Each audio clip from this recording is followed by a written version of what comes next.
하나님이 축복하기를 원하시는데 우리가 그 축복을 받으면 되잖아요. 하나님이 주시려고 하니까. 그런데 내가 이렇게 여러분 음료수도 이렇게 따라주려고 하면은 손을 잡고 이렇게 흔들어 버려요. 그럼 음료수를 따르면은 음료수가 다 주변에 튀어버리고요. 담겨지질 않습니다. 이렇게 흔드는 이걸 뭐라고 해요?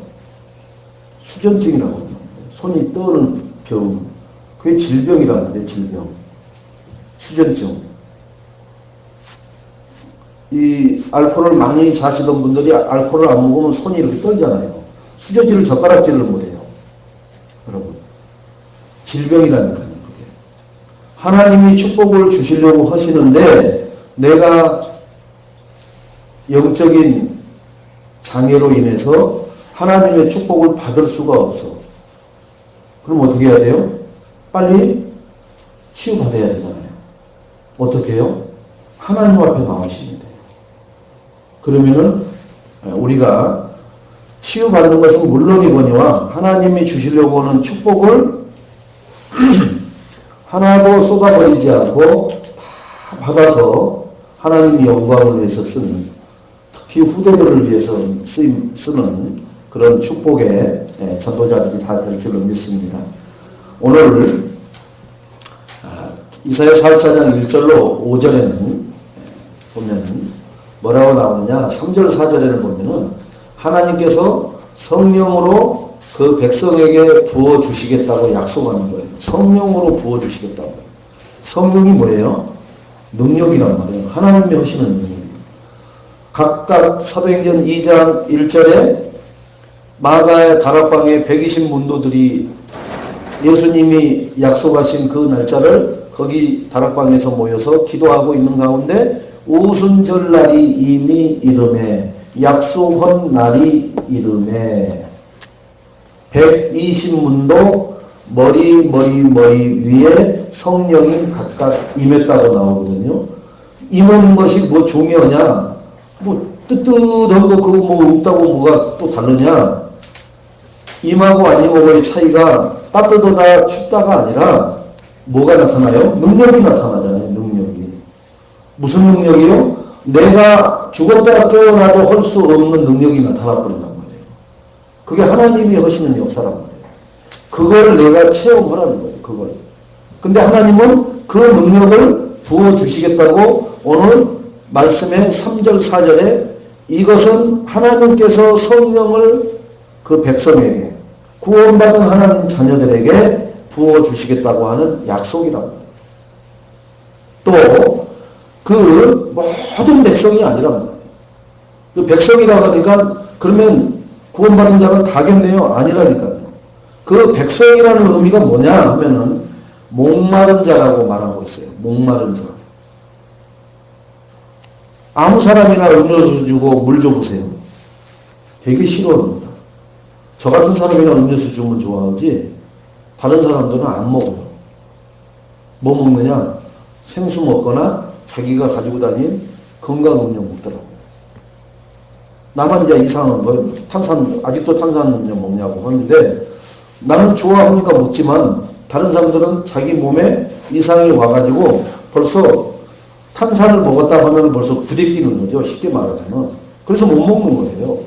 저는 아직은 부대끼지 않으니까 먹는 거죠. 여러분 왜 사람이 수저를 내려놔요?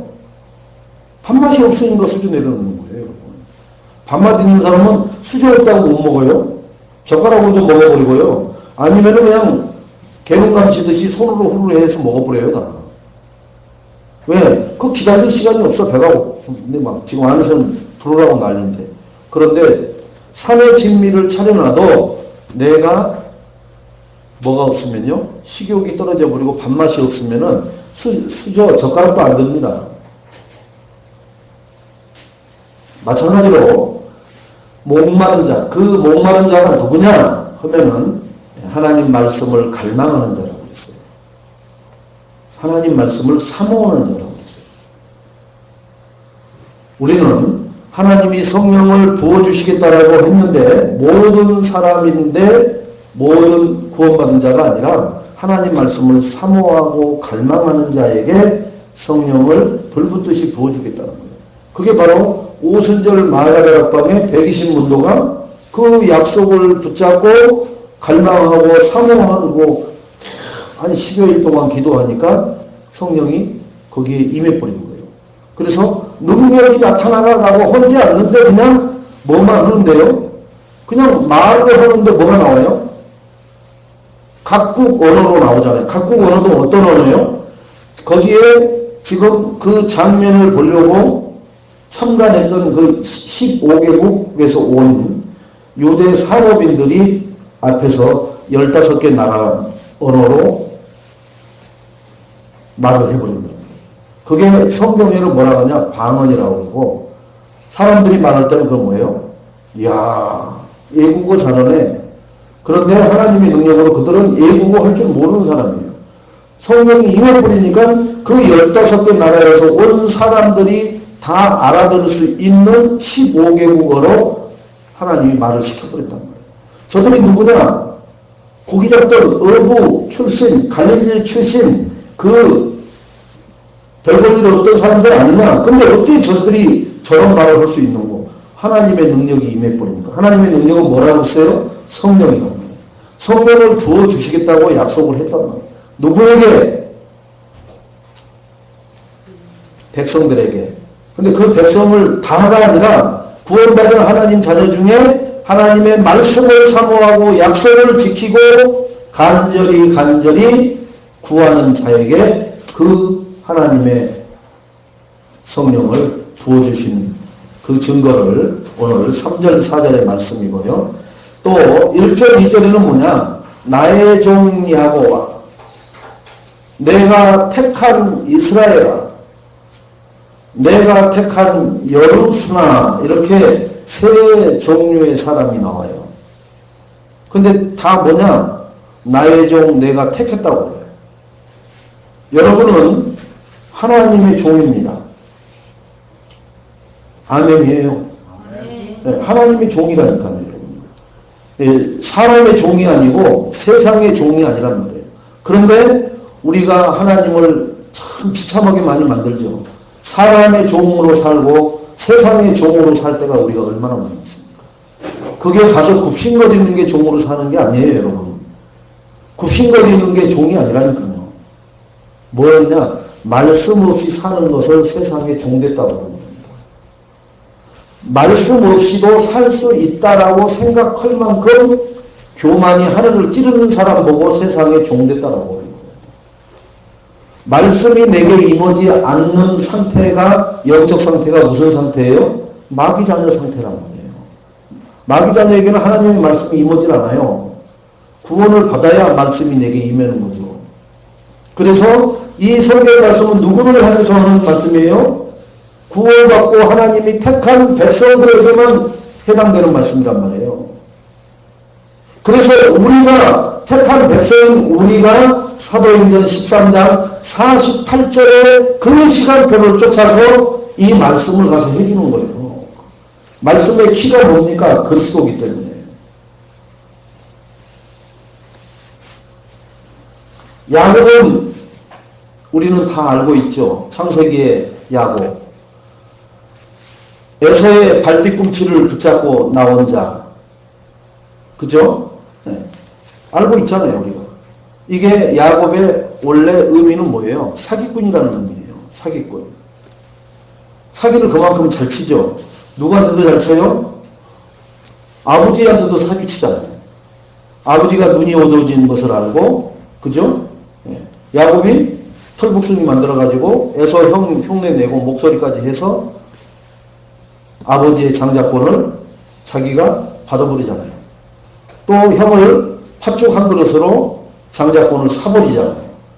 그만큼 이 자기가 원하는 거, 돈 될 만한 거, 가치 있는 것을 얻는 데는 수단과 방법을 안 가리고요. 그리고 다른 사람한테 하는 게 아니라 형제한테, 부모님한테까지 해버립니다. 그 정도의 사람이 누구냐? 우리가 구원받기 전의 사람들이 상태입니다. 자, 이 야곱이 구원을 받고 나니까 어디서 구원을 받아요? 야복강 가까이에서 받아요. 천사와 씨름하고서 받은 이름이 이스라엘이라는 이름을 받습니다. 거기서. 야복강가에서 얼마나 두려우면 지금까지 거쳤던 인생의 쓰디쓴 여러 가지 여정은 뒤로 하고 얼마나 두려웠으면 다 돛대로 내서 자기 모든 재물과 식구들을 보내놓고 나서 혼자 남아가지고 기도하기 시작합니다. 그런데 거기서 천사와 씨름하는 장면이 나오죠. 나를 축복하지 않으면 내가 놓지 않겠다고 하잖아요. 그때 천사가 뭐라 그래요? 네 이름을 야곱이라 하지 말고 이스라엘이라 하라. 그때 받은 축복의 이름입니다. 축복하지 않으면 나는 놓지 않겠나이다. 축복의 이름이란 말이에요.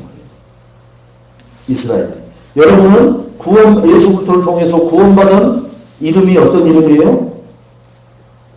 구원받기 전의 이름이나 구원받은 후의 이름이나 똑같잖아요. 또 바뀌었을까봐 생각하세요. 그렇잖아요. 똑같잖아요. 바뀌었어요, 여러분. 이름이. 여러분, 이름 안 바뀌었어요? 뒤에 붙었잖아요.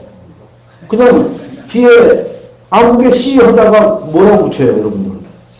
그래가지고 어디까지 올라가요? 성도에서? 지금 다 올라가 있잖아요. 그게 바뀌어 있는 거라니까요.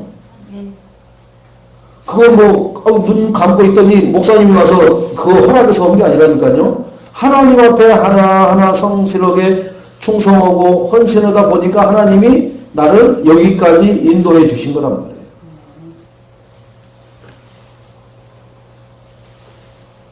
자, 우리는 하나님 만나고 거듭나면은, 구원받으면은 내가 새로운 피조물로 거듭나게끔 돼 있어요. 말도 조심하고요. 행동도 조심하는데 잘 안 돼서 그렇게 할 뿐이지 막 그렇게 하고 싶은 생각은 없어요. 옛날에는 그냥 캐세야 될 대로 되라 이러고 살 때가 많이 있었단 말이에요. 왜? 될 때는 그걸 위해서 살지만은 뭐가 꼬여서 안 되면 애가 모르겠다고 그렇게 살아버릴 때가 많았단 말이에요. 그러나 지금은 아무리 여러분이 막 살려고 해도 일주일밖에 막 못 살아요. 왜 그러냐? 주일날 예배에 참석하면 또 하나님의 말씀이 선포되어지기 때문에 또 정신 차리게 되고 바로 잡아지게끔 되어 있답니다. 그래서 여러분 예배 빠뜨려버리면 인생 막 살아버리는 거예요. 왜? 하나님 말씀의 기준이 뭔지를 모르기 때문에 막 살게끔 돼 있어요. 나는 안 그러는데요. 예수는 그리스도. 예수는 그리스도가 뭐 어쨌다는 거예요. 하루 종일 예수는 그리스도, 예수는 그리스도. 그리고 하나님이 정해놓은 룰을 안 지키는 게 그게 뭐 어쨌다는 거예요. 선수들이 룰을 몰라서 반칙을 합니까? 룰을 너무 잘 알기 때문에 반칙을 하는 거예요. 여기서 반칙을 안 하면은 우리가 진다라는 판단이 있으니까 반칙이라도 해서 끊어버리는 거예요. 근데 상대방 선수는 들것에 실려나가 버리잖아요. 그 얼마나 우리가 재성이 강한 겁니까? 상대방은 들것에 실려나가든지 말든지 우리가 이겨야 된다는 전제 조건 때문에 그 선수를 어디가 부러지든지 어디가 찢어지든지 상관치 않고 해버리잖아요. 그래서 스포츠만큼은 순수해서 정치, 이념을 이렇게 넘어서는, 그래서 세계적으로 올림픽과 월드컵을 하는데 지금은 정치가 많이 들어와 있잖아요. 스포츠는. 힘 있는 나라가 하면은 힘 없는 나라하고 볼 때 보면은 얼마나 억울한 일이 많이 있는지 몰라요. 그게 정치가 개입돼서 그러는 거예요. 진짜로 정치가 개입되지 않으면은 순수하게 그 현장에서 실력으로만 할 수 있는 거거든요. 자, 여수룬이라는 이름이 나오는데요. 성경에 4번 나옵니다. 4번. 근데 이 여수룬은 뭐냐? 의로운 자라는 뜻이에요. 우리가 구원받는 순간 의로운 자라고 하나님이 칭해 주셨잖아요. 우리는 죄인에서 의로운 자, 의인의 칭함을 받았잖아요. 그죠? 사랑스러운 자. 어떤 사랑스러운? 하나님이 함께하는 사랑스러운 자라는 거예요. 그래서 이 야곱 이스라엘 여로수이라는 게 무슨 뜻이냐 하면은 신앙이 나의 단계를 생각하시면 돼요. 야곱은 구원받기 전에 내 가진 인본주의, 내 권모술수 쓰면서 온갖 죄를 저지르던 야곱 같은 내 인생의 신앙생활이 있었어요. 그러다가 약복강가에서 구원을 받고 하나님의 천사로부터 정말로 이스라엘이라는 허는 그러한 축복을 받고 난 다음부터 우리는 어떤 삶을 사느냐 하면은 죄를 이기고 승리하는 삶을 살아요. 그래서 영적 싸움을 할 줄 아는 사람이란 말이에요. 영적 세계를 안단 말이에요. 특히 뭘 알아요? 내가 하나님, 그리스도, 성경을 알지만 사단도 정확하게 알고 있는 거예요. 사단이 어떻게 역사하는 것을 알기 때문에 내가 싸울 수가 있어요. 사단이 어떻게 하는지 모르면 어떻게 해야 돼요? 사단아 물러가라, 물러가라, 물러가라, 물러가 주세요, 물러가 주세요 이래야 되잖아요. 그러나 싸울 줄 아는 사람은 어떻게 해요? 정확하게 이번에 미국이 IS 공격한 거 보면 어떻게 해요? 그 건물에 폭탄이 2개가 뚝 떨어지잖아요. 쉽게 말하면 우리 이 교회 건물 같은 데에 폭탄이 2개가 구멍을 내면서 쑥 떨어지는 거예요. 근데 누가 어디서 쏘는 거냐? 저 바다에서 쏘는 거란 말이죠. 쏘는데 그렇게 한 치의 오차도 없이 떨어져 버리는 거죠. 그만큼 정확하다니까요.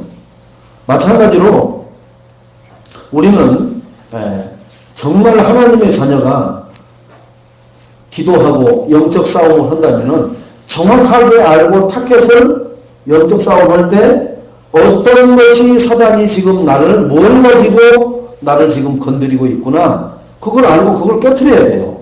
그냥 사단은 떠나갈지어다. 사단은 그럽니다. 어디를 떠나가라고 그러는데요. 물어요. 근데 아무튼 사단은 떠나가야 돼. 사단아 떠나가라. 사단아 떠나가라 하고 있단 말이에요. 그러면 떠나가요?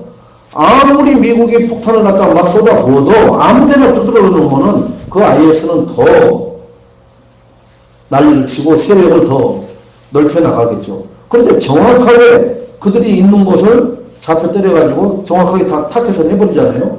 그러면 그들이 어떻게 해요? 아하, 노출됐다가는 죽는다는 걸 아는 거예요, 사람은. 왜? 지도세도에게 어디서 날아오는지도 모르는 적에 의해서 자기들은 죽는다는 공포감이 실리죠. 우리가 영적 싸움에 그리스도의 권세를 가지고 시도 때도 없이 24시간 성령 충만의 능력을 가지고 흑암 세력을 영적 싸움으로 물리치면 어때요? 그들이 견뎌내요? 아니면 못 견뎌내요? 견뎌내다가 결국에는 도망가거나 결국에는 꼬리 내려버린다니까요. 그렇게 될 때까지 끊임없이 그래서 완전히 조선도발 들고 나와 가정과 내가 기도하는 현장, 후대와 다 떠나갈 때까지 이 영적 싸움을 내가 쉬지 않고 해야 된다. 그래서 데살로니가서 5장 16절로 18절에 뭐라고 그래요? 우리가 기도를 쉬지 말고 오라고 하잖아요. 언제까지? 주님이 부르는 그날까지는 쉬지 말고 영적 싸움을 우리는 해야 되는 뭐가 있어요? 사명이 있단 말이에요. 나는 피해를 안 보는데 내가 사랑하는 사람들이 피해를 보고 있으면 어떻게 해요? 내가 그들의 뭐가 돼야 돼요? 보호자 역할을 해줘야 되잖아요. 아니 내 육신의 자식은 보호하잖아요. 그러면 나의 영적인 지금 300 하고 있는 그들이 영적으로 계속해서 폭격을 당하고 있다면은 우리가 가만히 있다면은 우리 그 죄가 우리 후대에게나 나에게 돌아온다니까요. 알면서도 안 하는 죄는 하나님 앞에 진노를 받는 죄란 말이에요. 그래서 우리가 기도하기를 쉬지 말라. 그래서 깨어있으라. 그 얘기를 하나님이 하시는 겁니다. 왜? 나는 괜찮은데요. 난 자도. 너는 괜찮은데 너를 내가 훈련시켜서 그만큼 강한 그리스도의 군사를 왜 만들어놨는데 너 혼자 잘 먹고 잘 살라고 만들어놓은 게 아니라니까요. 우리나라 재벌들 정말에 돈 많이 벌어놓으면 자기 새끼들하고 집에서 오손도손 잘 먹고 잘 살라고 국가가 많은 혜택을 주고 세제 혜택을 줘서 돈 벌게 한 게 아닌데 이들은 착각하고 있단 말이에요. 자기 자식들만 잘 먹이면 된다라는 이런 아니라는 생각을 하고 있잖아요. 사회와 민족과 세계를 향해서 그 번 부를 재투자하고 그들과 나눔의 삶을 살으라고 국가가 많은 혜택을 주는 건데 생각을 그걸 보고 뭐라고 하느냐. 강단에서 말하기 그렇습니다만 또라이라고 해요. 또라이. 여러분 우리가 구원받아서 정말 하나님 자녀의 축복을 받아 누리고 사는데 그러면 됐지 뭐. 나만 못 받으면 되는 거지 뭐. 그러면 하나님이 여러분을 때린단 말이에요. 그래서 이스라엘이 2000년 동안 나라 없이 유리방황했단 말이에요. 1948년에 해방을 했습니다마는 2000년 동안 나라 없이 그들이 왜 나라가 필요하다는 걸 느꼈어요. 2차 대전 후에. 독일의 히틀러에 의해서 멸족당할 만큼 그런 피팍을 받고 나니까 피팍 환란이 뭐예요? 홀로코스트란 말이에요. 그 환란 피팍을 잊지 말자 해가지고 홀로코스트를 지금 미국 워싱턴에다가 지어놓고 전 세계 유대인들이 거기를 1년에 한 번씩 왔다 갔다 하면서 반드시 성지 코스로 본단 말이에요. 우리가 나라 없을 때 하나님 없을 때라고 생각하지 않고 나라가 없을 때 누구 하나 우리를 보호해줄 그런 나라가 없을 때 우리가 당했던 우리 조상들의 이 비참함을 보고 우리는 뭘 해야 돼요? 국가를 위해서 돈 벌어야 되고 국가를 위해서 뭘 해야 돼요? 국방을 키워야 되고 예배력을 키워야 되고 전 세계를 우리가 지락필락 해야 된다는 아주 무서운 생각을 갖고 있단 말이에요. 하나님이 없어서 이렇게 됐다는 생각으로 깨달으면 얼마나 좋았겠습니까? 많은 그들은 육신적으로 깨달아버린단 말이에요. 우리도 마찬가지입니다. 만약에 경제 때문에 힘들어하다가 경제가 확 살아나면 뭐하냐? 야, 하나님 축복 주셨구나. 그러니까 뭐예요? 내가 축복받았으니까 누가 뭐 나 어려울 때 누가 도와줬어? 그러니까 나도 내가 축복받았으니까 나 혼자서 캐사라하고 사는 거지 뭐. 이렇게 깨달아버린단 말이에요. 사람들이 다. 누구한테까지 인생이에요? 하나님 앞에까지 인생하다니까요. 나중에는. 왜? 아니 주일이면 내가 예배당에 있어야 되는데 회에 놀러 나가버렸으니까 뭐예요? 헌금도 못하는 거예요. 에이 뭐 다음에 가서 하지. 결국은 뭐예요? 하나님이 떠난 사람은 하나님이 버려버린다니까요. 이스라엘을 택한 선민의 나라로 택했음에도 불구하고 이스라엘이 하나님을 버리면 하나님도 이스라엘을 버렸듯이 우리를 버려버리신다니까요. 절대로 하나님 앞에 버림받을 수 있는 조건을 우리가 하나도 갖추고 있는 삶을 살지 마시기 바랍니다. 혹시 그런 것이 발견되면 빨리빨리 내려보내셔야 돼요. 버리지 않으면요. 차일피일 하다가 다음에 하다가 그 폭격이 어느 날 갑자기 당합니다. 예측할 수 없는 시간에 그 문제가 터져버린다는 것을 아시기 바랍니다. 자, 그래서 우리는 이렇게 축복받고 의로운 사람이 된다는 것을 하나님이 오늘 이사야 44장 1절로 5절을 통해서 말씀을 하고 계십니다. 그래서 처음에 인간의 절대적 축복과 절대적 실패, 축복과 실패는 뭐냐? 내가 노력하고 성실한 것이 기준이 아니라 복음을 아느냐 모르냐가 기준입니다. 여러분이 성공했다, 복음을 잘 알고 누린 거예요. 분명히 보시기 바랍니다. 여러분이 왜 자꾸 안 되느냐? 복음을 모르기 때문에. 왜 그러냐? 인간의 열심과 노력으로는요, 한계 부딪혀요. 어디, 무슨 한계요? 죽음이라는 한계에 부딪혀버립니다. 결국은요, 이 땅에서 쌓았던 발을 타비고 모고 간에 송두린 채 땅이 갈라져서 딱 삼켜버리는 것처럼 일면에 없어져 버리는 것들을 위해서 내 평생 거기다가 시간 투자하고 있단 말이에요. 그 일을 여러분 잘 살펴보시고 조심하시기 바랍니다. 여러분 평생 사시는 게 아니라 오늘도 장례식장에는 끊임없이 시신이 들어와요. 어디서 들어오는지 시신이 들어온다니까요. 누가 죽이는 것도 아닌데 자연적으로 이 땅을 떠나서 들어오는 그 운구 행렬이 끊임없어요. 차고 넘쳐서 다들 그 장례 화장터를 서울에는 못 오게 만들잖아요. 전부 다 지방으로 다 옮겨가지고 여러분 가보셔요. 아, 인간은 저렇게 덧없이 가는구나. 어떤 사람도요, 어제까지 번쩍번쩍 하던 사람도, 어제까지 저렇게 비참하게 살던 사람도 다 간다니까요. 그런데 나는 아닌 것처럼 착각에 빠져서 살지 마시기 바랍니다. 하나님 영광을 위해서 사세요. 한 걸음을 옮겨도 하나님 영광을 위해서.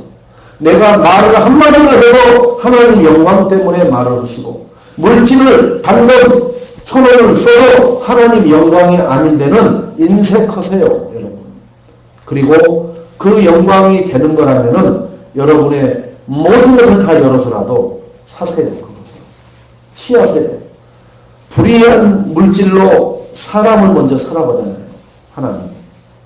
사람을 살아는 얘기는 뭐예요? 영혼 구원하라는 거예요. 죄 가운데 빠져있는 영혼, 그리고 정말로 하나님 떠나 있는 영혼, 사단에게 붙잡혀서 온갖 희한한, 진짜 희한 찬란한 일을 하고 있잖아요. 여러분, 우리가 과거에 예수 모를 때 했던 일을 한번 생각해 보세요. 끔찍합니다, 끔찍. 어떻게도 그렇게 그런 일을 내가 하고 살았는지. 하루 이틀도 아니고 날이면 날마다 그 사람들을 살리는데 내 모든 보화를 다 쏟아 부어보세요. 하나님이 뭐라고 하십니까? 네 후대 천대를 축복하겠다고 하잖아요. 그거면 됐잖아요. 뭘 또 하나님하고 딜을 하려고 하세요? 에이, 그래도 약한데요, 주님. 뭐 또 하나 없습니까, 하나? 예? 잘 좀 생각해 보세요. 뭐 하나 없어요. 그러다가 간다니까요. 주님하고는 딜을 하는 것이 아니라 무조건적으로 순종하시기 바랍니다. 왜? 주님도 우리를 구원하는데 조건 없이 사랑으로 독생자 예수 그리스도를 조건 없이 십자가에 달았잖아요. 하나님이 보내주신 예수 그리스도를 통해서 우리 인간의 그리도 해결 안 되는 근본 문제 3가지가 해결됐습니다. 하나님 떠난 문제, 죄와 저주 가운데 운명 사주팔자에 묶인 문제, 사단에게 붙잡혀서 정말로 종교 같은 색깔을 내고 있지만은 사단이 뒤에서 조종하고 있는 그러한 인생 살아오면서 건강도 다 잃었죠. 물질도 다 잃었죠. 그것은 괜찮아요. 인생을 다 잃어버린다니까요. 인생을. 여러분. 인생 한 번 왔다 한 번 가는 것이 인생입니다. 왜 그리 가치 없이 삽니까? 진짜 가치 있는 인생 한번 살아보세요. 뭐가 가치 있는 거예요? 풀빵 사먹는 게 가치 있는 겁니까? 내 좋아하는 거 먹고 야, 이 맛이야, 이 맛이야. 다음에 한번 또 먹었으면 좋겠다. 그렇게 먹고 사는 게 인생입니까? 아니면 가을에 단풍이 어디가 좋다는데 거기를 내가 한 번도 못 가봤는데 그거 가는 게 인생입니까? 인생을 진짜 인생이 뭔가를 한번 보시라니까요. 인생은 하나님과 함께하는 게 최고의 가치 있는 인생이라니까요. 그러면은 하나님은 뭐라 하느냐? 내 소원을 아무개야 들어주라. 너를 통해서 좀 내 소원을 이루어야 되겠다. 우리한테 들어주라는 소리 하시는 거 아니에요. 너를 통해서 내가 그 소원을 이루어야 되겠다. 네가 그 통로 역할을 좀 해달라. 라고 얘기하는 거예요. 통로가 뭐예요? 아는 사람 쓰라는 거예요. 300명. 안 써요. 죽었다 깨어나도 안 씁니다. 이를 아드득 갈면서도 안 써요. 절대로. 왜? 나는 절대로 하나님 그 소원의 통로 역할 나는 안 합니다. 안 하게 되니까 축복만 해주세요. 이러고 앉아있어요. 아까 얘기했잖아요. 하나님은 축복을 주시려고 준비하고 있는데 나는 축복을 안 받는 쪽으로만 냈다 달리고 있다니까요. 그리고서 숨차게 뭐라 그러냐. 주여 축복하옵소서. 자기가 숨 헛떡거리하고 쉬면서 주여 축복하옵소서 그럽니다. 자기가 또 뛰면 숨만 골라주면 또 어디로 뛰어요? 자기 원하는 대로 뛰려고 하는 거예요. 그러니 하나님 축복하고는 아무 상관이 없죠. 하나님 자녀의 신분 권세를 가지고 우리는 세계복음화를 이루어 가시고 그 주역으로 쓰임 받고 있고 또 쓰임을 받는데 우리가 헌신을 하고 있는 줄로 믿으시기 바랍니다. 이제 우리가 할 일은 열심히 사는 것이 아니라는 거예요. 세상과 종교는 또 하나님을 잘 모르는 사람은 열심히 살아라 합니다. 최선을 다하라고 합니다. 죽을 똥 살똥 뛰라고 합니다. 그런데 하나님은 그러시지 않아요. 열심히 하라는 소리 없어요. 뭐라 그러냐? 하나님의 계획과 시간표를 보고 따라만 가라는 겁니다. 어떤 게 쉬워요? 열심히 사는 게 쉬워요? 하나님의 시간표와 하나님의 계획을 보고 따라가는 게 쉬워요? 에이, 그래도 그렇지. 내가 주가 돼가지고 갑이 돼서 하는 게 쉽지. 왜 내가 을이 됩니까? 아이, 나는 내가 열심히 하면 했지. 뭐 보고 따라가고 뭐 그런 거 못합니다. 그 인생 살면은 어떻게 된다고요? 내 부모님처럼 돼요. 여러분 아직도 부모님이 그리워지십니까? 눈 감으면 그 부모님 한 번만 봤으면 좋겠다. 그런 부모님 인생에 나한테 그렇게 해놓고 간 부모님 있어요? 그 사람은 복음 못 깨달은 사람이에요. 왜 그러냐? 복음 없으면은 뭐가 돼요? 우리는 멸망받는다니까요. 저주받는다니까요. 그런데 어떤 부모님이 우리에게 저주받지 말라고, 멸망받지 말라고, 사단의 종로를 하지 말라고, 세상의 종로를 하지 말라고 그리스도의 복음을 말해준 부모님이 어디 있었어요? 없다니까요, 여러분. 지금 우리 교회 안에는 없어요. 그렇다면 우리는 뭘 해야 되느냐? 우리 후배들에게, 우리 맹명수들에게, 나를 통해서 그들에게 뭐예요? 하나님을 절대 놓치지 마라. 하나님만 따라가라. 네가 열심히 하는 것보다 하나님을 안 놓치려고 하는 것이 최고의 인생의 성공이다. 라고 정말로 확신을 가지고 거기 체험된 증인으로 말해줄 수 있는 사람이 우리밖에 없어요. 우리가 그 증인으로 서야 될 줄로 믿습니다. 그러지 않으면은 우리 맹명수들은 또 세상의 성공자를 바라보고 쫓아갑니다.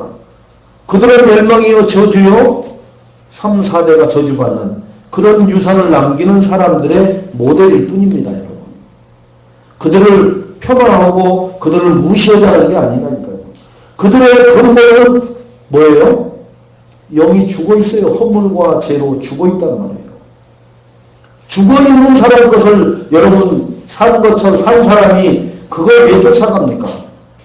그것처럼 불쌍한 게 없잖아요. 복음을 어디서 얻었냐 하니까 허물과 죄로 죽었던 너희를 살리셨도다. 누가 살리셨어요? 그리스도가 살려서 우리는 산자의 축복을 받아 누리는데 우리 생각과 마음 속에는 죽은 자들이 모델이 되어 있단 말이에요. 지금도. 그래서 이 말이 우리에게 꼭 맞는지도 몰라요. 먹고 죽은 귀신은 때깔도 좋다는데 그래도 먹어야 될 거 아니에요. 저들은 잘 먹고 잘 살잖아요. 나는 뭐예요? 구원 이런 거 필요 없어. 잘 먹고 잘 살면 최고인 것 같아. 그렇게 말하는 사람은 절대 구원 못 받아요. 구원 받아, 설령 영접했다고 쳐도 하나님이 아십니다. 여러분 무엇이 가치 있습니까? 내가 정말로 이 그리스도 만나고 나서 평안과 감사가 있는 인생을 삽니다. 그리고 내가 걸어온 인생이 왜 그럴 수밖에 없었는지를 알고 깨달아서 나 이후에 그런 삶이 나오지 않도록 내가 끊는 역할을 합니다. 여러분이 그런 엄청난 축복의 고리 역할을 한다는 것을 한시도 잊어버리지 마시고요. 뭐 때문에, 뭐가 부족한 것 때문에, 뭐가 갈등거리 때문에, 뭐 시험거리 때문에 여러분 힘들어할 필요 없어요. 하나님의 내가 말씀을 힘이 하냐, 하나님의 말씀을 잊어버리느냐, 하나님의 말씀을 놓쳤느냐, 이걸 가지고 하나님 앞에 가슴을 치고 하나님 앞에 정말로 탄식을 해야지. 어찌해서 내가 이 말씀을 잊어버립니까? 하나님, 일도 내가 아직도 악합니다. 여러분, 그런 삶을 살아야 된다니까요. 복음을 이해하지 못하면은 구원받을 수 있는 기회를 놓쳐버린다는 거죠. 그래서 우리가 복음을 설명을 먼저 하잖아요. 그런데 사람들이 듣고서는 어떻게 해요? No. 99.9%는 No 그러잖아요. 왜요? 이해를 안 해요. 그러면 무슨 잘못이 있을까요? 설명한 사람이 잘못 설명했겠죠. 아니라니까요. 복음을 이해 못하는 사람이 있다니까요.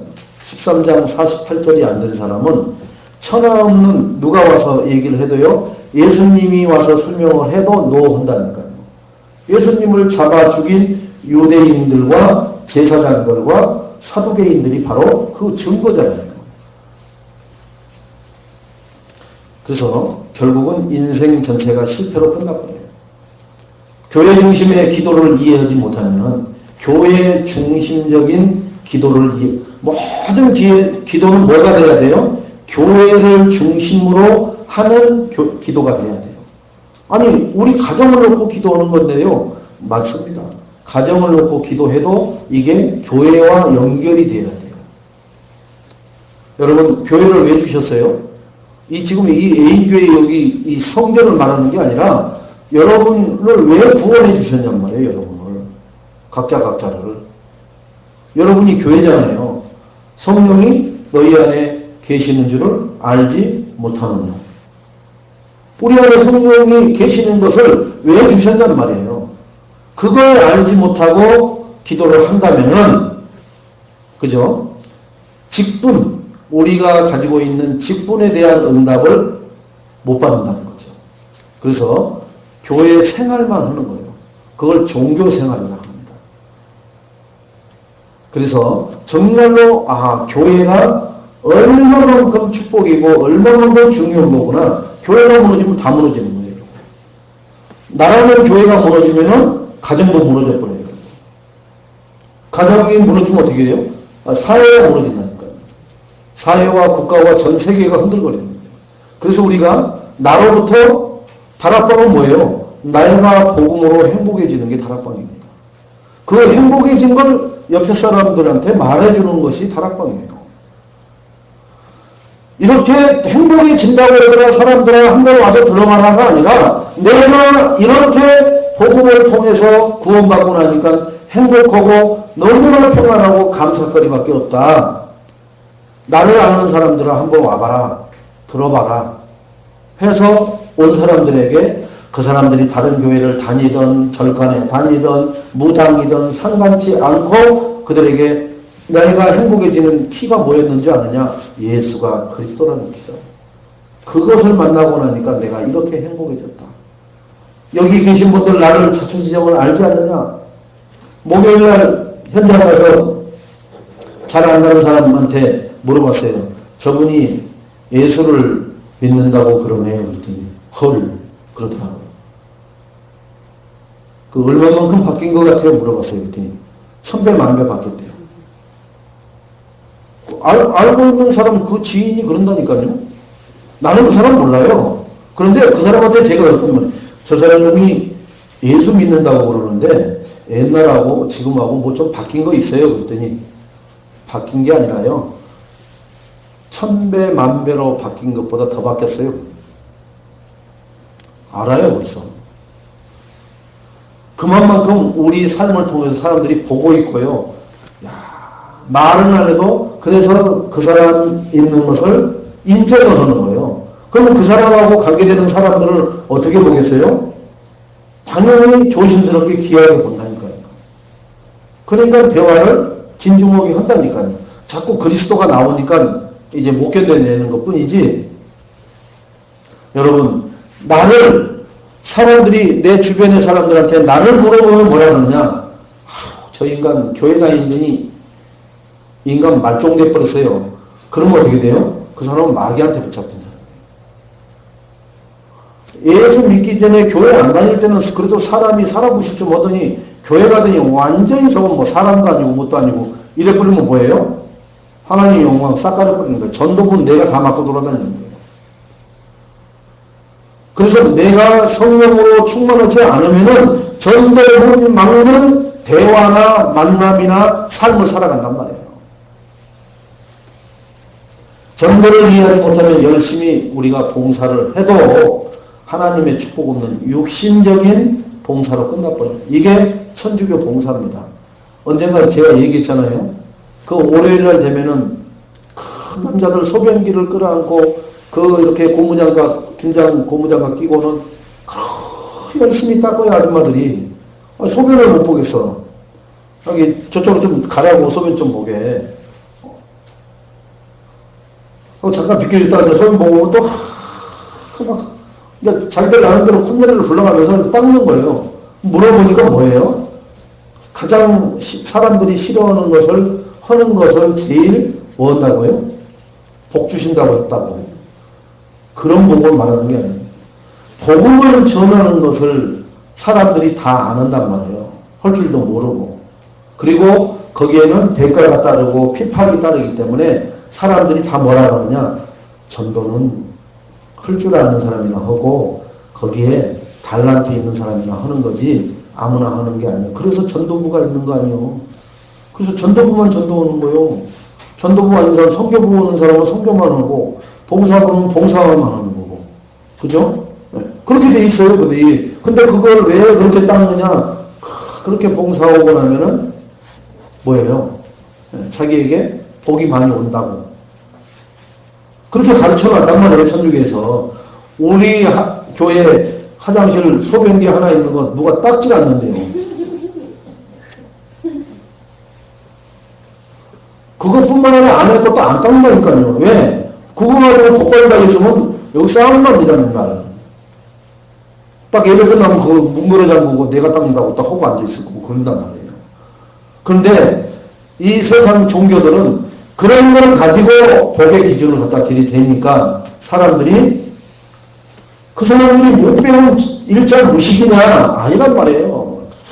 유학까지 갔다 온 그런 엘리트들이 그러고 앉아있어요. 그러니까 사람을 완전 바보 만들어버리는 거죠, 종교가. 여러분은 정말 뭐가 잘났는지 몰라도 하나님이 복음만 말하는 데 와가지고 절대 그런 것은 복이 아니라고 깨달아가지고 근처를 안 갈 수 있도록 살게 하심도 하나님께 감사하시기 바랍니다. 여러분 천주교 가서는 날마다 그거 닦지도 못해요. 그 사람들 순발력 있는 사람들한테 밀려가지고 나는 언제나 저걸 닦나. 그게 일구월신 기도 제목이 되어버릴 수도 있다니까요. 여러분은 진짜 복받는 게 맞단 말이에요. 선교를 이해하지 못하면은 미래에 대한 보장을 할 수가 없어요. 그래서 우리 교회가 이렇게 작은데 제가 선교 현장에 가신 분들하고 얘기를 해보면은 우리처럼 작은 데 없어요. 그리고 우리 이 총신 동문들을 만나보면은 지금 우리 여기 노예만 지금 이 선교 나가지 다른 데는 선교 나가는 사람들 꿈도 꿔보지도 않고 아예 생각 자체도 에이 우리가 무슨 벌써 선교를 해. 지금 우리도 지금 죽겠는데 무슨 선교를 해. 마인드라니까요, 마인드. 근데 하나님은 그러셔요. 미래의 보장은 뭐냐? 선교라는 거예요. 여러분 아무리 해도 신혼 부부들이 둘이 시작하면 뭐예요? 일단은 청업통장 넣어요. 왜? 5년 10년 후에 조그만 아파트라도 하나 살려고 그걸 붓습니다. 그리고 조그마한 아이가 태어나면 또 보험 하나를 넣습니다. 그 아이를 놓고. 왜? 이런저런 사고, 이런저런 질병이 있기 때문에 그걸 위해서 어려워도 쪼개서 필수적인 것은 한다니까요. 육신적으로는 자녀를 누가 시키지 않아도 그런데 영적으로 내 미래를 준비하는 게 뭐냐? 지금 올해 현실의 축복을 내가 누리는 게 뭐냐? 이 부분에는 우리는 전혀 감각이 없는 거예요. 더더군다나 종교인들은 더더욱 그러겠죠. 그래서 하나님이 전도, 선교, 기도 그리고 복음을 우리가 이해를 못하면은 인생 전체가 그냥 왔다가 그냥 갑니다 하는 인생이 돼버린단 말이에요. 의미부여를 잘 하셔서 선교는 나의 미래를 보장해 주시는 하나님의 축복의 통로. 전도는 정말로 하나님이 육신적인 것으로 끝나지 않고 전도를 통해서 하나님의 최고의 뭘 내가 도달하는 거예요? 하나님의 영광이 나타나는 것이 전도는. 그리고 항상 교회 중심의 기도를 하시고요. 예, 복음을 이해하셔가지고 인생 전체가 실패되지 않도록 특히 우리는 어느 정도 실패하다가 이 복음 안으로 들어왔습니다만은 렘넌트들은 그런 일이 없도록 우리가 정말로 우리와 관계되는 렘넌트들은 3겹, 4겹, 5겹의 그물망을 통해서 기도의 그런 연결망을 가지고 기도를 하셔야 될 줄로 믿습니다. 또 문화를 이해하지 못하면요. 현장을 볼 수가 없기 때문에 저는 단지 이 선교 나가기 전에는 가면은 저 나라 가면 음식 문제 때문에 힘들 거야. 기후 문제 때문에 힘들 거야. 이런 생각만 했는데 막상 몇 나라 선교를 갔다 오니까 뭐 우리가 메시지를 늘 받았습니다만은 눈으로 실제 확인하고 그들의 삶이 어떻게 사는 것을 볼 때 딱 맞는 거예요. 하나님 없이 우상 숭배하고 하나님 없이 종교 생활을 하니까 어떻게 사느냐. 한결같이 정신병자로 살고 돈은 많은데 정신병자로 살죠. 그리고 가난과 질병과 인간이 인간 같지 않게 산단 말이에요. 우리나라에 강아지만큼 어떻게 사는 게 가난한 나라의 사람들이에요. 우리나라 애완견은 벤츠 타고 다녀요. 그렇잖아요. 창문 열어놓고 애완견이 고개 내밀고 앞에 타고 다니잖아요. 지 주인이 벤츠 몰고 다니니까 벤츠 타는 거예요. 그런데 그 가난한 나라들은 뭐예요? 사람이 발로 젓는 자전거 택시, 그걸 인력가 택시라고 하는데 바이클 택시라고 하더라고요. 사람이 자전거 옆에다 하나 사람을 태우는 거고 가는 거예요. 그 자기 혼자 가기도 얼마나 힘드는데 사람 태우면 얼마나 가겠어요? 그거 한번 5페소 받습니다. 5페소. 10페소가 150원인데 5페소면 얼마예요? 75원 받는 거예요. 갔다가 빈차로 돌아오려면 얼마나 허기지겠어요. 하루에 2~3명 태우면 고작이래요.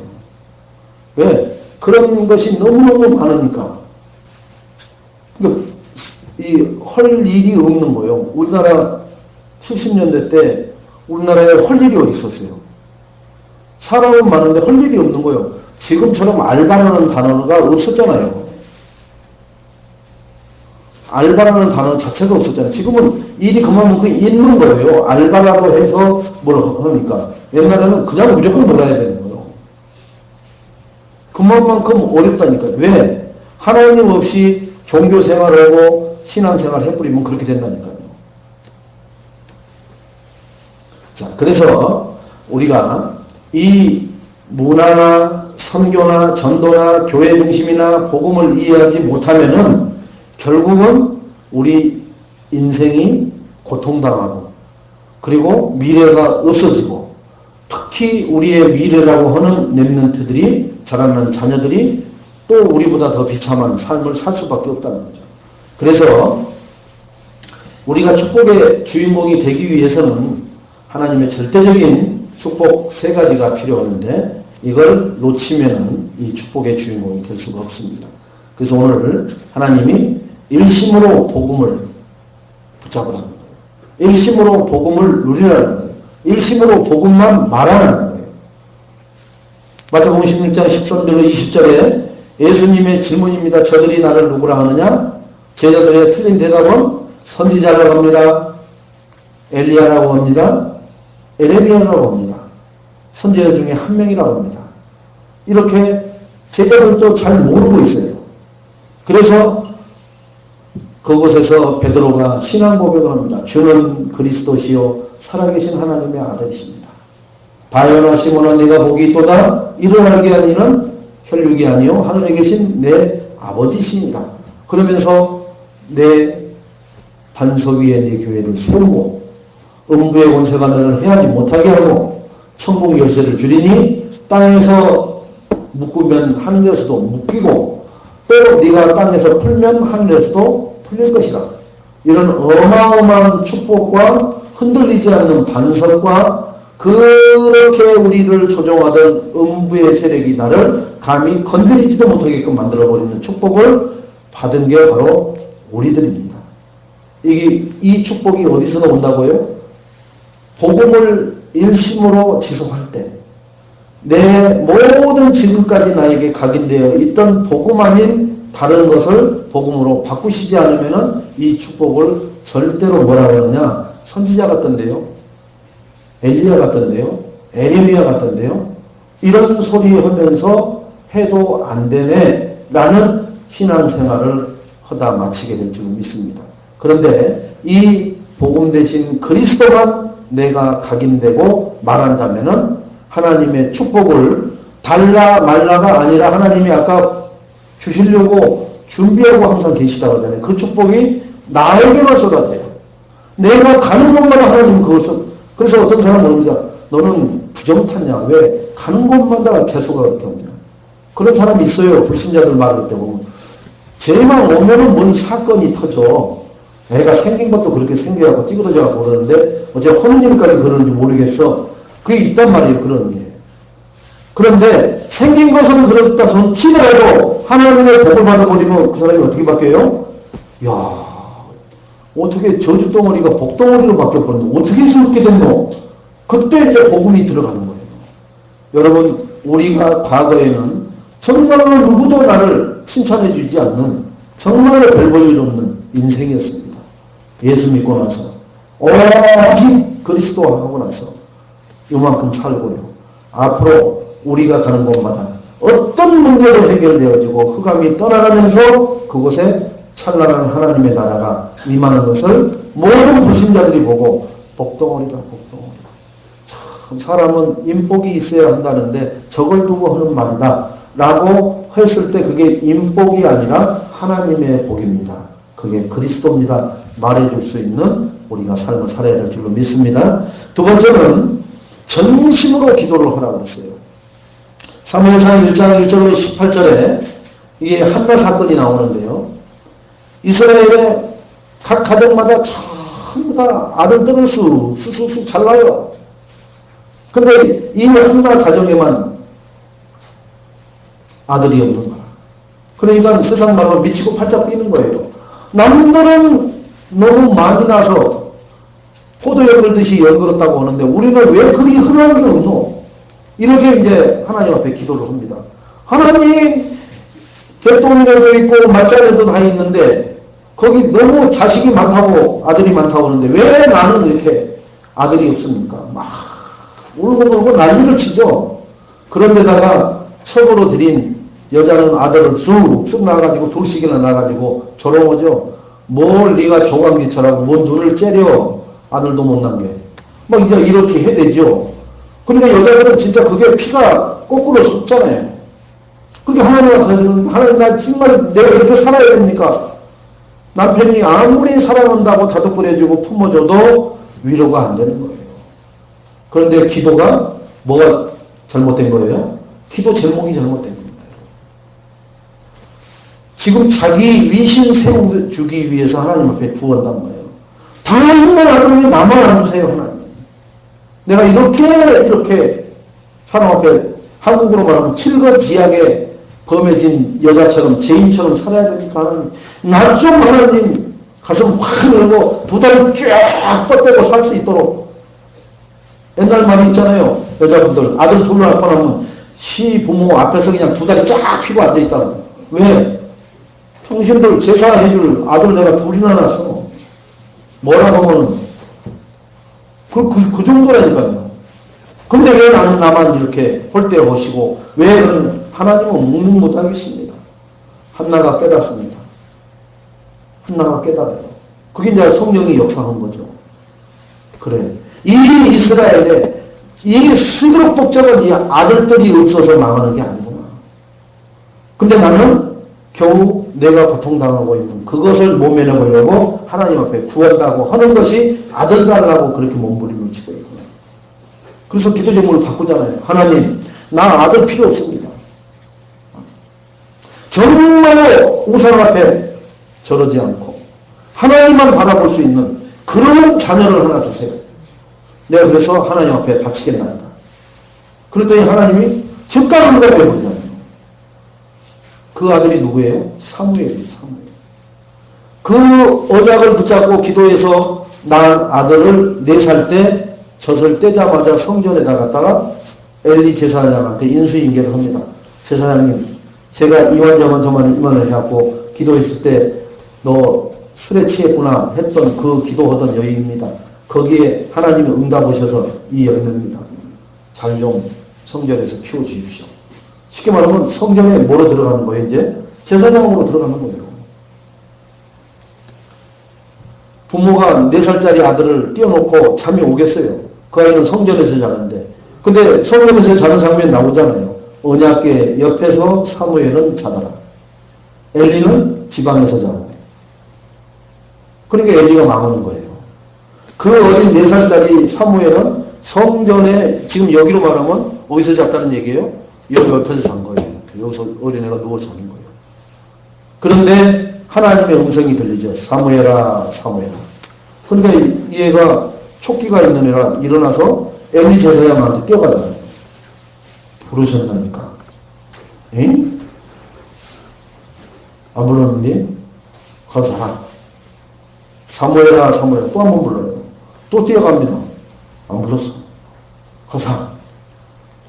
쬐까는 게 잠도 없나, 이렇게 사람을 못 살게 오라. 그것도 자요. 사무엘아, 사무엘아. 그때서야 엘리가 내가 부른 게 아니고 하나님이 부르신 거니까 부르면은 종이 여기 있나이다 이렇게 대답을 하고, 그랬더니 하나님이 부르잖아요. 그렇게 대답하잖아요. 하나님이 뭐라고 그래요? 사무엘에게 말씀을 주신 거예요. 여러분, 깨어있는 자에게, 그리고 언약궤 옆에, 여러분 성경에 하나님의 언약이 흘러넘치는 줄로 믿습니다. 그래서 가정에 말씀의 재단을 쌓으라는 얘기가 바로 그거예요. 가정에 말씀의 재단이 넘쳐야 돼요. 다락방. 가정에서 지교회를 한다, 전문 지교회를 한다. 그러면 메시지가 나가잖아요. 언약의 재단이 된단 말이에요. 하나님이 축복할 수밖에 없어요. 내가 어떤 사업을 하든지 간에 그 사업에 언약의 재단이 되게 해보세요. 하나님의 말씀이 선포되어지는 그곳에 하나님이 그냥 놔두겠어요? 거미줄 치도록 놔두겠습니까? 안 그런 거니까요. 하나님은 축복하신다. 어린 사무엘을 쓰시고 엘리의 가문은 단 한 번에 가버리잖아요. 그 엘리의 아들들 하는 짓 보세요.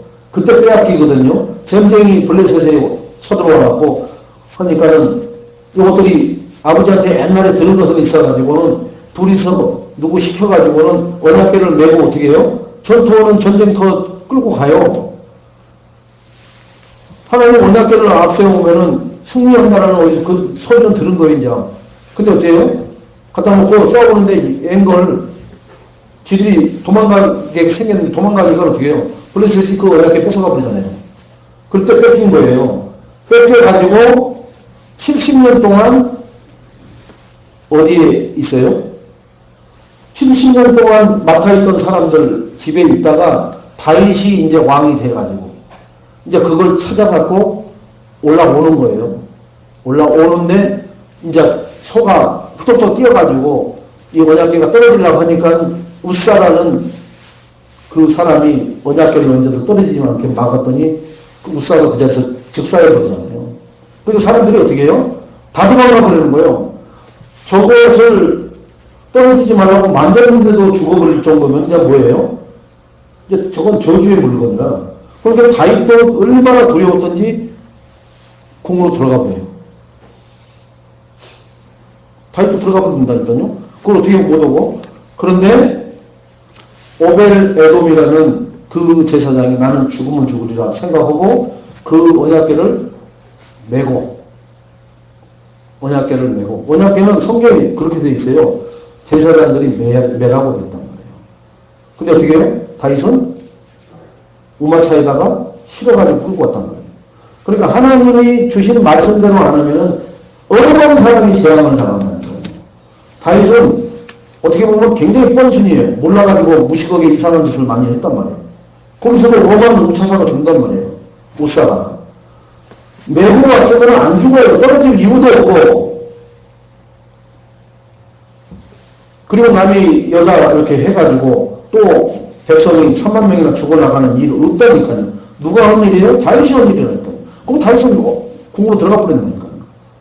그리고 3개월 있다가 그 오벨 에돔의 집에 하나님이 축복했다는 소리를 듣고 아 하나님이 진노를 푸셨구나 해가지고 오벨 에돔의 집으로 가서 그 언약궤를 가지고 성전으로 들어갑니다. 머리 비상해요. 지 죽을 줄은 알고는 답이 없을 때는 도망가버리고 답이 딱 나면은 탁 와서 또 하고 그럽니다. 여러분 그게 뭐냐? 하나님과 교제하는 사람은 그런 지혜가 있다니까요. 거기서 다윗이 하나님 접니다. 다윗입니다. 하고 끌고 갔다. 다윗은 그 자리에 죽어요. 근데 제사장 오베데돔은 3개월 동안 자기 집에다가 언약궤를 모셨는데도 하나님의 축복이 임했던 거예요. 네, 이 메시지를 아마 다음 주에 하겠습니다만은 여러분 그 3개월을 한 집하고 70년 동안 뺏겼다가 블레셋이 이리 갖다 놓고 저리 갖다 놓고 왜? 지들도 갖다 놓은 데마다 저주가 있는 거니까. 자기네 다벨 신상 앞에다 갖다 놨잖아요. 자기들이 섬기는 그 신상 앞에다 놨더니 아침에 가보니까 다곤 신상 목이 부러져 있고 팔다리가 딱 부러져 있잖아요. 그래갖고 그 놀래가지고는 그 신상에서 반대로 옮긴다. 그러니까 그 소식을 알고 블레셋 그 마을 사람들이 오지 못하게 한단 말이에요. 우리 마을 또 다 죽게 생겼다고. 질병이 돌죠. 그래가지고 70년 동안 이스라엘 거기다 갖다 놔버린 거예요. 그러니까 그 집에 그냥 70년 동안 있을 때 그 집은 아무런 축복이 있다는 얘기가 없어요. 그 뭐였냐? 그냥 신앙생활 해버린 거예요. 종교생활 해버린 거예요. 그러면 오베데돔은 뭐예요? 생명을 다해서 죽으면 죽으리라. 에스더처럼. 섬기고 하나님 앞에 헌신하고 봉사했더니 하나님이 3개월 만에 그 집에 무자식 상팔자라는 말처럼 무자식이었던 그 집안에 얘기했잖아요. 62명의 자녀를 주고 그리고 국가의 어마어마한 지도자들이 그 가문에서 나오고 하는 축복을 후대에게 축복을 주고 여러분 그 말이 뭐예요? 내가 하나님 앞에 정말 생명을 걸고 헌신해버리고 언약을 전달하는데 복음을 전달하는데 내 모든 것을 올인하면 어때요? 내 후대가 축복을 받았겠네요. 그것도 살아생전에 받잖아요. 그 오베데돔 살아생전에 62명이라는 자녀가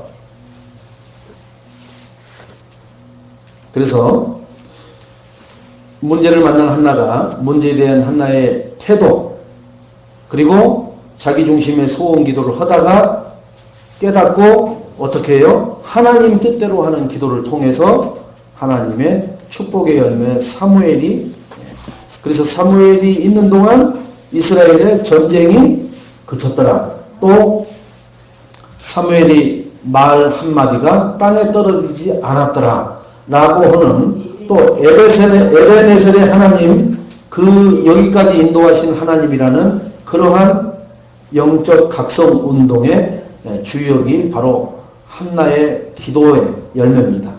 자, 이제는 우리는 뭘 지속해야 되느냐? 전도를 지속해야 돼요. 사도행전 3장 1절로 10절에 성전 미문 현장에 앉아있는 안진뱅입니다. 우리 현장에 많은 사람들이 앉아있고 우리가 만나고 있습니다. 문제의 허상을 본 유대인들. 유대인들은 뭐만 봤어요? 문제의 허상을 봤기 때문에 동전만 던져주고 들어가는 거예요. 계속해서 안 됐다. 저 얼어죽지도 않고 그쪽은 춥지도 않으니까 저거 뭐 몇 년 됐어. 그런데도 계속 동전만 던져주고 들어가는데 결국은 뭐예요? 문제의 실상을 본 베드로와 요한이 은과 금은 내게 없거니와 내게 있는 것으로 네게 주노니 일어나 걸어라. 나사렛 예수 그리스도 이름으로 일어나 걸어라. 그래서 성전 미문에 앉아있는 게 아니라 현장에 있던 정말 창세기 3장 문제에 걸려있던 인생이 해방과 자유와 승리를 만끽하는 그러한 전도가 이루어지는 걸 봅니다. 어렵게 한 게 아니라 다른 사람들은 다 허상적인 거에만 헌신하고 봉사하고 그 삶을 투자를 하는데 베드로와 요한이 어느 날 실상을 본답니다. 눈에 보이는 것은 허상이요 눈에 보이지 않는 것은 실상이로다. 이 실상을 보는 애인교회 모든 성도님들이 되시기를 주님의 이름으로 축원드리겠습니다. 그래서 실상을 본 베드로와 요한을 통해서 모든 문제를 해결받아버린 안진뱅이. 정말로 여기 앉아있는 우리를 통해서 모든 문제를 해결받은 안진뱅이뿐만 아니라 사장님들, 교사들, 병원 의사들, 장사하시는 분들, 뭐 온갖 종류의 직업을 가지신 분들이 우리 애인교회 성도님들 때문에 모든 문제 해결받았다라고 말하고 그 말씀을 들으려고 이 자리로 밀려오는 그날이 속히 오게 될 줄로 믿습니다. 우리가 훈련받고 잘 준비되어지면 그러한 일들이 어느 날 우리를 통해서 오요. 우리 아닌 사람을 통해서 오는 것은 거의 없습니다. 여러분, 입 벌리고 사과나무 밑에 있지 마시고요. 뭐 해야 돼요? 내가 사다리를 타고 올라가셔서 그 사과를 따야 돼요. 내가 현장에다가 예수는 그리스도라고 실상을 보고 말해주는 사람이 되시기를 주님의 이름으로 축원을 드리겠습니다. 절대로 예민하지 마시기 바랍니다. 결론적으로 오로지 우리 A교회 성도님들이 사도행전 2장 42절 하는 삶을 살아야 될 줄 믿습니다. 첫째는 사도의 가르침을 받아 강단 메시지를 정확히 붙잡으시기 바랍니다. 강단 메시지가 생명줄이라고 저는 번번이 얘기합니다. 여러분 생명줄을 놓치면 어떻게 해요? 낭떠러지 저 천길 낭떠러지로 떨어져버린다니까요. 여러분 신비라는 영화 보셨죠? 그 애줄타기 이렇게 막 가다가 두 놈이 떨어지잖아요. 한 놈은 떨어져갖고 다리 부러져가지고 그 밥 지어주는 그 역할을 하고 한 놈은 떨어져서 그냥 그 자리에서 즉사해버립니다. 거기는 천길 낭떠러지도 아닌데 떨어진데 그렇게 죽는데 우리 이 애줄이 끊어져 버리면 어떻게 해요? 그 애들은 애줄에서 떨어졌지만 애줄이 끊어져 버린다니까요. 말씀 놓치면 애줄 끊어져요. 서로 교제하며 강단 메시지를 정확하게 포럼을 하시기 바랍니다. 강단 메시지를 정확하게 붙잡고 정확하게 포럼하시고 떡을 떼며 포럼한 내용을 정리하세요. 포럼한 내용을 정리해서 많은 사람들에게 그게 답으로 줄 수 있도록 정리를 하시기 바랍니다. 그러면 오로지 기도에 힘쓰니라 항상 말씀 붙잡고 깊이 묵상하시고 그런 묵상하는 시간을 혼자도 갖고 있어야 돼요. 그래서 말씀 성취의 맛을 보는 한 주간의 삶이 되시기를 주님의 이름으로 축원드리겠습니다.